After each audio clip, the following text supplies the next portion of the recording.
네, 안녕하세요. 네, 생활 원리라는 제목으로 강의를 하려고 합니다. 표지에다가 여자아이들이 과자를 만드는 귀여운 그림을 가져왔는데요. 여기 계시는 여자분들도 과자를 만들어 본 적이 있을 것 같아요. 과자를 만들 때는 그 재료의 분량이라든가 놓는 순서를 철저히 지켜야만 정말 맛있는 과자가 완성이 되죠. 그 과정이 조금 귀찮다고 내 생각대로 뭐 발효 시간을 잘라버리거나 하면은 돌멩이 같은 빵이 생기고, 또 설탕 너무 많이 들어간다고 다이어트 한다고 설탕을 함부로 줄여버리면은 네 맛도 내 맛도 아닌 그런 쿠키가 되어버리거나 그런 경험이 있지 않을까 싶습니다. 이 요리 하나도 이렇게 원리, 원칙이 있다는 것이죠. 예. 그래도 우리가 아르짜고 행복하게 살아가기 위해서는 역시 지키고 또 따라가야 되는 원리, 원칙이 있다는 얘기를 하고 싶습니다. 예. 하나님은 이 세계를 창조하실 때 대충 그 생각이 나는 대로 창조하신 것은 아니죠. 철저히 원리, 원칙을 세워서 만드셨어요. 우리를 둘러사는 그 자연계 원리를 밝혀내는 것이 과학이라고 한다면은 하나님이야말로 그 과학의 근본이신 것이죠. 우리가 육신을 가지고 사는 이 유현 세계는 물론, 그리고 영계를 비롯한 무형 세계까지도 그 원리를 따라서 돌아가고 있습니다. 예, 그렇기 때문에 우리가 정말 알짜고 행복하게 잘 살기를 원한다면은 그 원리를 알고, 그 원리를 따르는 삶을 살아야 한다는 것이죠. 예, 그렇게 하늘 부모님이 세우신 원리 원칙을 따라서 살아가는 삶을 다른 말로 표현하면은 신앙생활이라는 말이 됩니다. 예, 신앙생활이라는 말을 들으면요, 또 뭔가 딱딱하고 틀에 박힌 것 같고 융통성이 없는 것 같은 그런 이미지를 갖는 분도 계실 수도 있어요. 이 중에 성화 시절에 하도 부모님들이 교회 가자 해가지고 뭔가 그 신앙생활이라는 말에 약간 트라우마가 있는 그러한 사람도 있을 수도 있죠. 그런데 과연 지금 내가 신앙생활에 대해 가지고 있는 이미지가 정말 맞는 것일까 하는 것을 이 시간 한번 같이 생각해 보셨으면 합니다. 강의의 흐름은 신앙생활이란 어떤 것인가, 신앙생활을 어떻게 하면 좋을까, 또 제휴신앙이라는 말을 자주 듣게 되는데 그건 어떤 것일까라는 이야기를 세 가지로 하겠습니다. 우선 신앙생활이란 어떤 삶을 가리키는 걸까 하는 얘기죠. 인간은 원래 하나님의 자녀로 창조된 존재입니다. 하나님은 죄가 없으시잖아요. 죄가 없으시니까 우리 눈으로 볼 수 없는 분이에요. 죄가 없는 하나님 대신 죄를 가지고 살게 자녀로서 만들어진 것이 우리 인간인데요. 우리 인간은 죄를 가지고 성장하고 가정을 이루고, 그리고 하나님의 사랑을 가지고 모든 만물을 주관하면서 그렇게 살면서 모든 그 사랑의 기쁨이나 자극이나 감촉을 하나님과 함께 맛보면서 기쁘게 행복하게 살아가도록 창조된 존재입니다. 그래서 원래 인간은 미, 진, 선, 아름다운 거, 참된 거, 선한 거, 그 가치를 찾으면서 본심이 기뻐하는 생활을 살게끔 창조되었다 하는 것이죠. 그런데 그런 인간이 타락 후에는 사탄의 혈통으로 떨어져 버리면서 원죄, 유전죄, 연대죄, 자범죄, 온갖 죄를 저지르면서 다락성 근성으로 생활을 하게 되었다 하는 내용을 원리를 공부하실 때 들으셨을 것 같아요. 그래서 물론 여기 계시는 축복가정 자녀분들은 축복을 위해 부모님들이 원죄를 벗었죠. 그래서 원죄는 없다 하더라도 오랜 역사를 따라온 그 다락성 근성은 역시 내가 전상해야 되는 내용으로서 남아 있는 것입니다. 그래서 우리 마음은요, 감사나 사랑, 용서보다도 누가 딱 건드리기만 하면은 시기나 질투, 음란, 교만, 자기중심, 혈기, 그런 것이 먼저 발동하는, 그렇게 버럭 화를 내고 나서 나중에 후회하는 것 같은 그러한 장면이 많다는 것을 느끼고 계실 거라 생각합니다. 네, 이렇게 우리 인간은요, 원래는 하나님의 자녀였는데 하나님과 사탄의 중간 위치에 놓이게 되고 말았다는 것입니다. 그럼 하나님과 사탄의 중간 위치에 놓이게 된 인간이 사탄과의 관계를 정리하고 창조 본연의 하나님의 자녀의 위치로 돌아가기 위한 생활을 신앙생활이라고 말하는 것입니다. 그래서 정리해보면 신앙생활은 하나님만이 주관하실 수 있는 자리로 돌아가려고 하는 생활이고요. 인류의 부모 되시는 하나님을 찾아 나서는 길이고요. 하나님과 단절이 된 심정을 회복하는 길이다라고 할 수 있습니다. 원래 인간은 하나님이 구하실 수 있는 성전으로 지음을 받으셨다라는 말씀도 있죠. 그래서 신앙생활을 하는 데 있어서 육신과 영인제 관계를 의식하면서 사는 것도 아주 중요한 내용이 됩니다. 하늘 부모님이 인간에게 주신 첫 번째 축복은 성장하고 개성으로 완성하라라는 내용이었죠. 인간은 몸과 마음, 육신과 영인체의 이중 구조로 되어 있습니다. 그러면 생육하라라고 하셨는데 몸만 성장하면 될까요? 영인체도 함께 성장해야 되는 것이죠. 우리의 육신에는 육심이 있고요. 영인체는 생심이 있습니다. 육심이라는 것은 몸의 생리적인 기능을 잘 유지할 수 있도록 컨트롤하는 부분으로 말하는 것이고요. 생심이라는 것은 원래 하나님이 임재하실 수 있는 영인체의 중심 부분을 말합니다. 인간의 육신은 빛과 공기, 물과 음식이 있으면 성장할 수 있어요. 아기가 어른이 될 수 있는 것이죠. 그럼 인간의 육신이 크면은 저절로 영인체도 크게 될까요? 그렇지 않다는 것이죠. 영인체가 크기 위해서는 또 다른 영양소가 필요하게 됩니다. 영인체가 크기 위해서는요, 하나님으로부터 오는 생성, 이거는 하나님의 사랑이고 또한 진리의 말씀, 그리고 육신을 통해서 오는 생력의 요소라는 것이 필요하게 됩니다. 이 생력의 요소라는 것은요, 그냥 육신에서 오는 것이 아니라 육신을 가지고 선한 행동을 했을 때만 생기는 요소입니다. 우리의 영인체 속사람은요, 이 생소와 생력의 요소가 수수작용을 하는 가운데서 성장하게 됩니다. 성장하고 미진선, 그 가치를 추구하는 삶을 살게 되는 것이죠. 그러니 육신은 다 성장했는데 하나님의 진리의 말씀에 등을 돌리고 육신을 가지고 선한 행동을 하지 않으면 어떻게 될까요?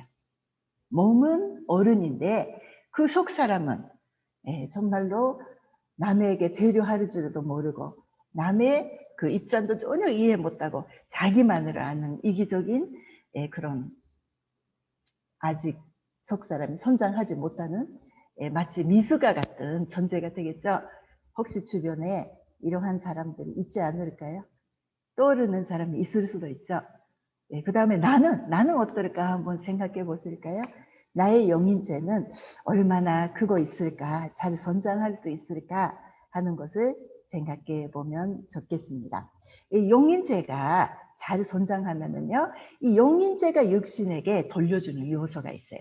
생명 요소라고 하는데요. 이거를 받으면 몸의 에너지가 강해지고 활기차게 되고 또 몸에 있던 병까지 물러나는 등의 현상이 일어나기도 합니다. 인간의 육신은 언젠가는 없어지잖아요. 길어봤자 100년입니다. 언젠가는 없어지면 남는 것은 영인체예요. 영인체만이 남아서 영원한 세계에 가서 살게 되는 것이 우리의 삶입니다. 그래서 마지막에 남는 것이 영인체라는 것을 생각하면 우리는 눈앞에 위식주나 육신의 즐거움보다도 어떻게 우리의 영인체를 잘 성장시켜야 될까라는 것을 생각하면서 살아가야 된다 하는 결론이 나옵니다. 이 영인지의 성장을 위해 절대적으로 필요한 것이 신앙생활이 됩니다. 그러면 이 신앙생활은 어떻게 하는가 하는 얘기가 되죠. 아무것도 모르는 상태에서는 어떤 정서도 의지도 생길 수가 없습니다. 참부모님은 무지는 사망의 그늘이다라고 하셨고요. 아름은 생명의 빛이요 또한 소생의 힘이 된다라고 하셨어요. 그래서 우리는 우선 알아야 됩니다. 하나님의 존재는 물론 하나님이 정말 부모이신지 어떤 분인지, 그리고 우리의 인간의 잔조 본연의 모습이 어떤지, 타락의 원인, 하나님이 인간으로 구원하시는 방법 등에 대해 원리 교육이나 분독계나 예배를 통해서 알아야 되는 것이죠. 그리고 알았다면은요, 그것을 단순한 지식으로 간직하는 것이 아니라 실천을 해야 됩니다. 삶 속에서요. 나름마다 그 말씀에 맞게끔 살려고 노력을 하고, 그렇게 살아보니까 어떻다는 내용을, 또 오늘은 잘 됐지만은, 아니면 오늘은 좀 안 됐지만은 내일은 더 노력하겠습니다 하는 것을 다시 결심하고, 그런 내용을 하늘 부모님께 보고하면서 사는 것이 중요하고요. 또한 원래 인간은 서로가 위하여 살도록 창조된 존재입니다. 그래서 봉사의 삶을 살아야 한다는 것이죠. 그것이 실존입니다. 그렇게 실존을 하면은 어떻게 될까요?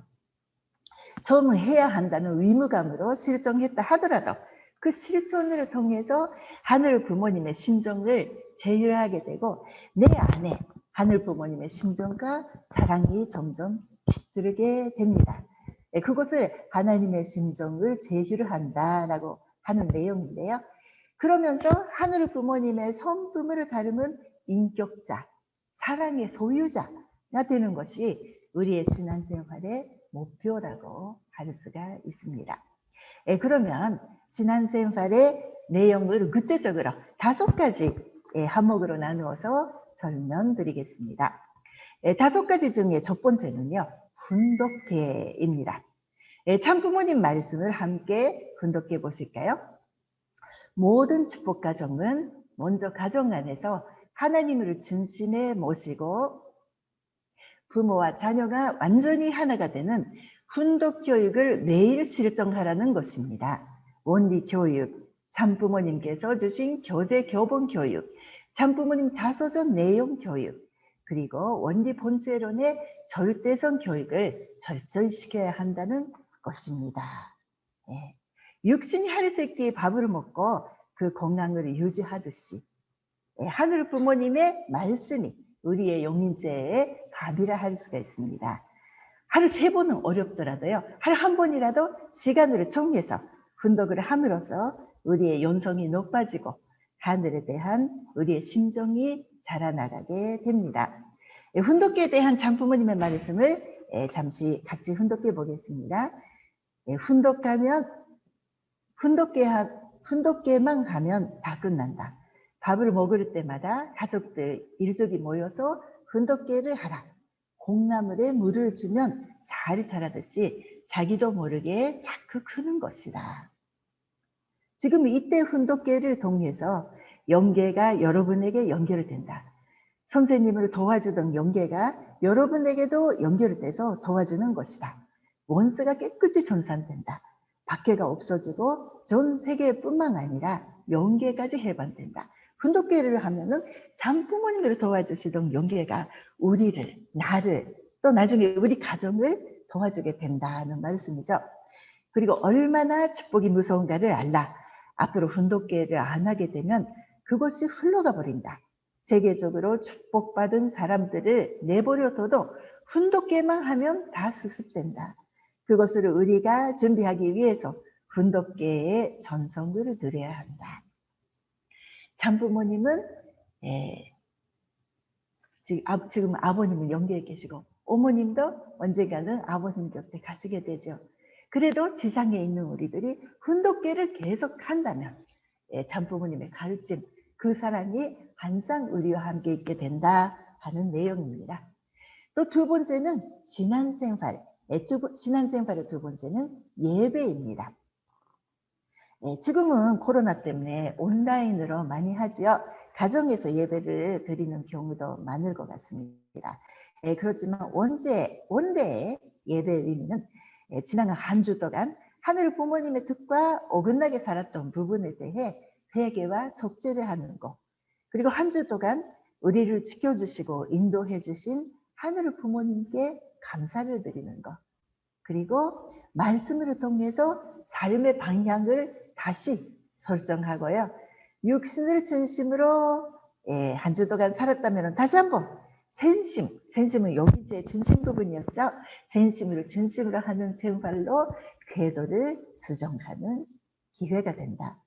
그리고 식구와 심정을 나누면서 하나님 아래 형제 자매의 심정을 제휴를 하는 중요한 자리이기도 합니다.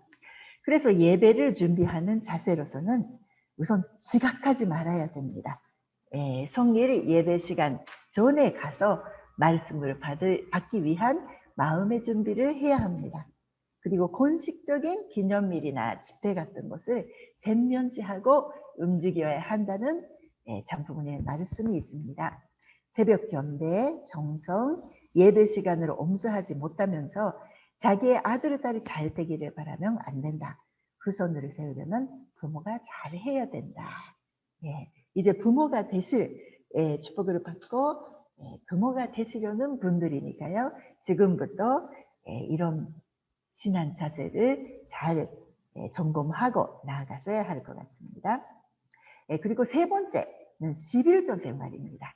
11조는 구약시대 아브라함 때부터 한 것으로 성경에 나옵니다.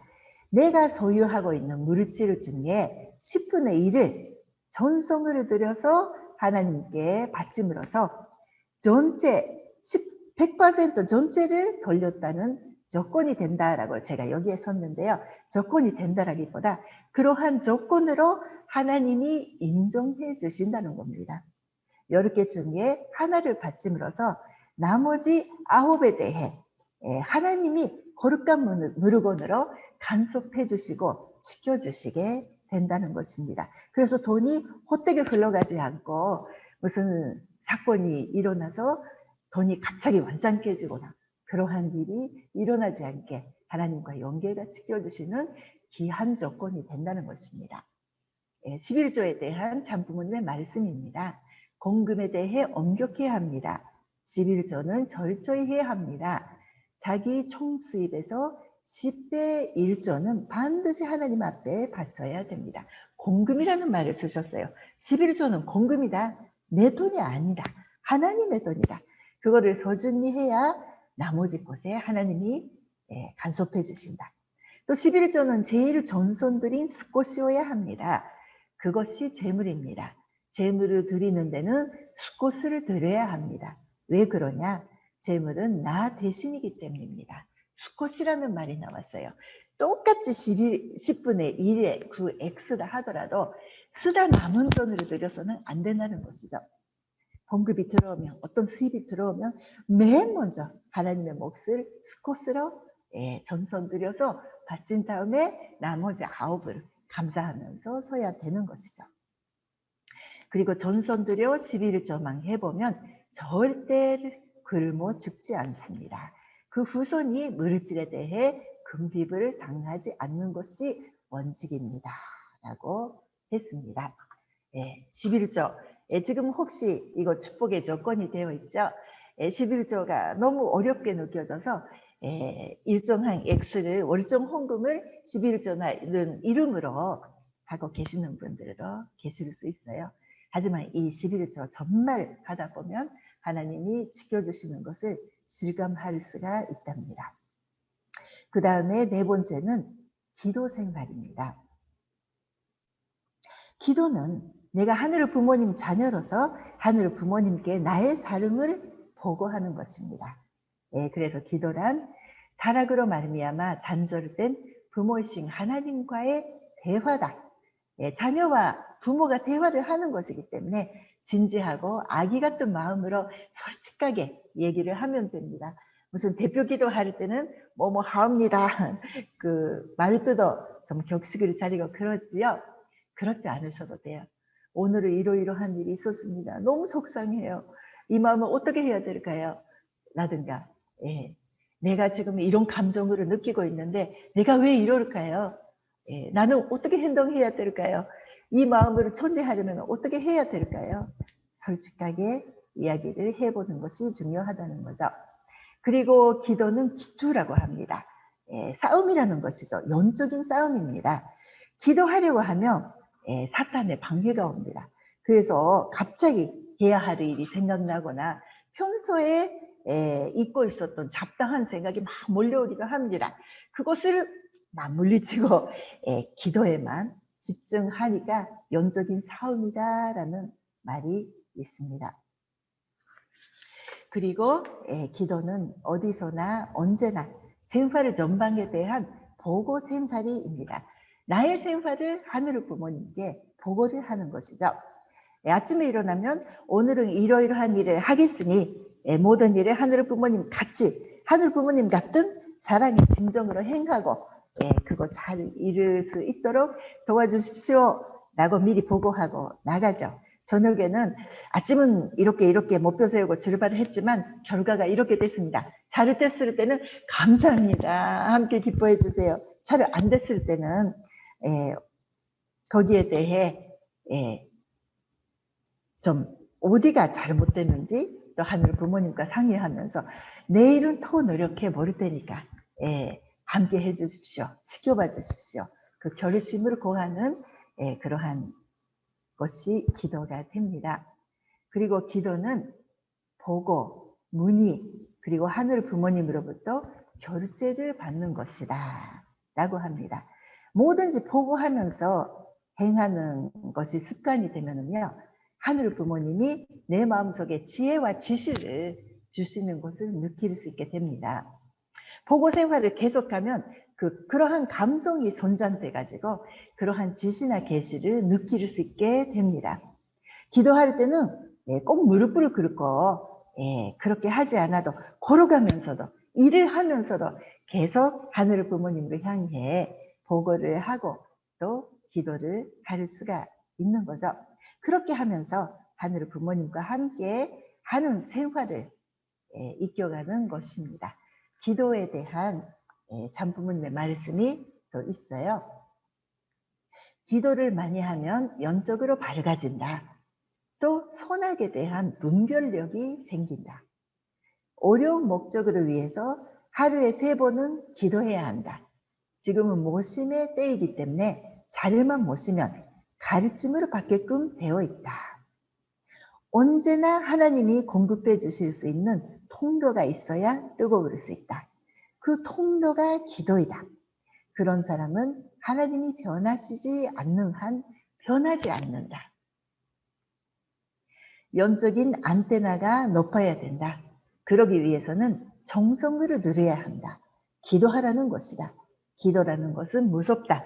말없이 환경을 점령하는 것이 기도다. 말없이 환경을 점령한다. 참 귀한 말씀인 것 같습니다. 그렇게 기도가 중요하다.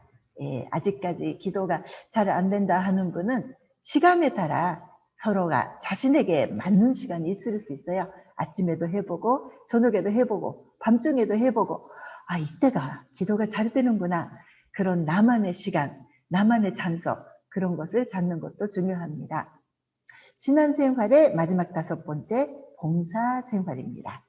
봉사생활은 본심을 중심으로 한 위하는 생활의 훈련입니다. 타락성 근성을 벗기 위하여 겸손한 마음을 가지고 본사를 하면은 본사라는 것은 자신을 낮춰서 잔대를 위해야 되는 거잖아요. 교만한 마음이 점점 사라지게 됩니다. 그리고 용인체 완성을 위하여 사랑과 인격의 완성을 위하여 본사라는 것이 정말 실천이잖아요. 본사 생활이 꼭 필요하게 됩니다. 그런데 봉사를 하세요 하면은 많은 사람들이 이렇게 말해요. 돈이 없어서요. 시간이 없어서요. 이거는 본사라는 것이 돈이나 시간이 있어야만 할 수 있다라는 그 고정관념이 있기 때문이죠. 우리는 그 의식의 전환이 필요한 것 같아요. 지금 내가 있는 자리에서 내가 주변 사람에게 조금이라도 할 수 있는 일이 무엇일까? 주변 사람을 위할 수 있는 일이 무엇일까 하는 것부터 생각하시면 좋을 것 같아요. 우리 인간은 원래 위하여 살기 위해 태어난 존재입니다. 그렇게 창조가 되었어요. 위하여 살 때 최고의 기쁨을 느낄 수 있도록 우리는 만들어져 있는 존재입니다. 그래서 내 가까이에 있는 사람, 친구, 동료, 그리고 교회의 사람도 괜찮고요. 지역 사람도 괜찮고, 내가 도와드릴 수 있는 일이 없을까 생각하면서 실정해 나가면 좋겠습니다. 주변엔 사람들이 나로 인해 그 행복감을 느끼고 나로 인해 희망을 느끼게 해주는 것이 중요한 신앙생활 중 하나가 되죠. 그래서 신앙생활 5가지를 다시 정리해보면 가정분독계, 그리고 예배생활, 11조 생활, 보고, 기도를 우리 교회에서는 보고라고 말하죠. 하늘 부모님께 내 삶을 보고하니까 보고생활입니다. 그리고 봉사생활, 이 5가지를 지금 내가 얼마나 잘하고 있나, 또 좀 모자라다고 느끼는 부분이 있으면은 그 부분을 어떻게 보충할까 하는 생각을 하셨으면 좋겠습니다. 여기에 파도 따기 그림으로 가져왔습니다. 파도를 타는 사람들은 그 파도가 어떻게 움직이는지 그거를 알고 파도의 힘을 이용해서 멋지게 타는 거잖아요. 지금 시대는 하늘과 그리고 소나기 연기가 총동원돼 가지고 우리 지상에 있는 사람들을 협조해 주시는 그러한 시대입니다. 그러한 하늘의 운세, 천운이라고 하죠. 그 천운을 어떻게 내 편으로 만들고 천운과 함께 살아갈 수 있을까? 그거를 천운을 타기 위한 그 방법이 이 신앙생활을 하는 것이라 말씀드리겠습니다. 그리고 마지막에 제휴신앙. 그러면서 신앙생활에서 가장 중요한 것이 제휴이다라고 합니다. 제휴에 대한 하늘 부모님의 말씀을 훈독해 보겠습니다. 제휴이 아니라 제홈이 아니라 제휴입니다. 제휴이라는 것은 무엇이냐? 하늘이 슬플 때 내가 그 슬픔을 알아야 됩니다. 그 슬픔이 느껴져 오는 것이 제휴입니다. 제휴를 하게 되면 기도가 필요 없습니다. 제휴를 해서 나 자신도 알 수 없는 눈물을 한없이 흘려야 합니다. 제휴는 반드시 신앙생활에 필요합니다. 제휴를 통해서 하나님의 인격에 대해서 알 수 있고 그와 동시에 하나님이 나와 더불어 어떠한 내적 심정의 인연을 갖는가 하는 것을 느낄 수 있습니다. 제휴의 길을 통해서만 우리는 그런 것을 느낄 수 있다는 것입니다. 무한히 주시려는 하나님의 사랑의 심정을 제휴해야 되겠습니다. 신앙생활을 하면서 하늘의 부모님의 심정과 사랑을 내 안에서 실제적으로 생생하게 느끼게 되는 것을 제휴이라고 합니다. 그리고 하늘의 부모님은 죄가 없으시잖아요. 그 죄가 없는 하늘의 부모님의 대신에 내 몸을 통해서 하늘의 부모님의 사랑을 실정할 때 하늘 부모님이 기뻐하시는 것을 내가 느끼고 나 자신도 하늘 부모님과 함께 최고의 기쁨, 행복을 느끼게 되는 것이 제휴신앙이 됩니다. 이거는 그 차곡차곡 작은 것부터 사소한 것부터 연습해서 쌓아가야 되는 거예요. 예를 들어서 음식을 먹을 때도 내가 배고파서 내가 이거 먹고 싶어서 먹는다 라기보다는 하늘 부모님이 죄가 없으셔요. 그래서 하늘 부모님께 이 음식 맛을 내 몸을 통해서 느끼게 해드리는 거예요. 하늘 부모님, 내가 처음으로 만들어 본 이러이러한 요리예요. 맛이 어떤지 한번 보세요 라고 보고하고 내 입에 넣고 내 입을 통해 내 혀를 통해 내가 목으로 넘기면서 하늘 부모님이 그것을 함께 느끼시라고 그렇게 해보는 거죠. 그래서 맛이 어떠세요? 라고 물어보면 처음에는 느낌이 안 오더라도 계속 그렇게 해보면 어느 날 하늘 부모님의 응답이 느껴질 때가 올 것 같습니다. 이런 신앙의 친구하고 같이 이런 것을 많이 해봤습니다. 친구들의 감정이 굉장히 많습니다. 산책길을 갈 때도요, 그 하늘 부모님의 만드신 각가지 아름다운 꽃들이 있지 않습니까? 그거를 보면서 아, 정말 아름답네요. 하늘 부모님 한번 만져보시겠어요? 내 손으로 만져보면서 하늘 부모님 만져보니까 어떠세요? 물어볼 수도 있고, 고민하는 친구를 하늘 부모님이라면은 어떤 말씀을 해 주실까요? 이 친구한테 어떻게 해주고 싶으세요? 하면은 저절로 내 손이 친구 등에 가서 끌어 안아주고 막 눈물을 두드려주고 그렇게 되기도 합니다.